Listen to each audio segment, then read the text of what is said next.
মা দুর্গা এখনো বন্দি। পুজোর কয়েকদিন হয়ে গেছে, মাসটাও প্রায় পেরিয়ে গেছে, কিন্তু এখনো বর্ধমানের এই গ্রামে আটকে মা দুর্গা।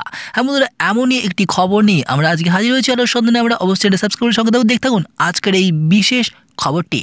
প্রায় 1.5 মাস পার, হ্যাঁ বন্ধুরা, প্রায় 1.5 মাস পার মহালয়ার পর দেবী পক্ষে মর্তলোকে দেবী দুর্গা, লক্ষ্মী, সরস্বতী, কার্তিক, গণেশকে নিয়ে এসেছিলেন বাপের বাড়িতে। 4 দিন ধরেই পুজো পেয়েছেন বাংলার সর্বত্রই। বাদ যায়নি পূর্ব বর্ধমানের আউশ গ্রামের সুকান্ত পল্লীও। জঙ্গলে ঘেরা গ্রামে মন্দিরে বেশ ঘটা করেই হয়েছিল পুজোর আয়োজন। বেশ ঘটা করে গ্রামবাসীরা আয়োজন করেছিল এই দুর্গা পুজোর, কিন্তু বিসর্জন হয়নি। পুজো চলছে এখনো, কিন্তু কেন?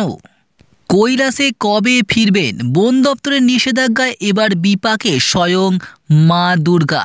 সপরিবারে দেবীকে আটকে রাখা হয়েছে এই মন্দিরে। চলছে নিত্য সেবা। পূর্ব বর্ধমানের আউশ গ্রামের এই ঘটনা। বন্ধুরা, প্রায় 1.5 মাস পার মহালয়ার পর দেবী পক্ষে মর্তলোকে দেবী দুর্গা, লক্ষ্মী, সরস্বতী, কার্তিক, গণেশকে নিয়ে এসেছিলেন বাপের বাড়িতে। 4 দিন ধরেই পুজো পেয়েছেন বাংলার সর্বত্রই। বাদ যায়নি পূর্ব বর্ধমানের আউশ গ্রামের সুকান্ত পল্লীও। জঙ্গলে ঘেরা গ্রামে মন্দিরে বেশ ঘটা করেই পুজোর আয়োজন করছিলেন গ্রামবাসীরা, কিন্তু বিসর্জন হয়নি। পুজো চলছে এখনো। কেন?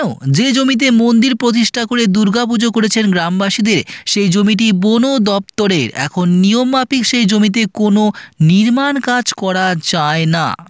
হ্যাঁ বন্ধুরা, এই জমিটি বন দপ্তরের, তাই নিয়মমাফিক কিন্তু সেই জমিতে কোনো নির্মাণ কাজ করা যায় না।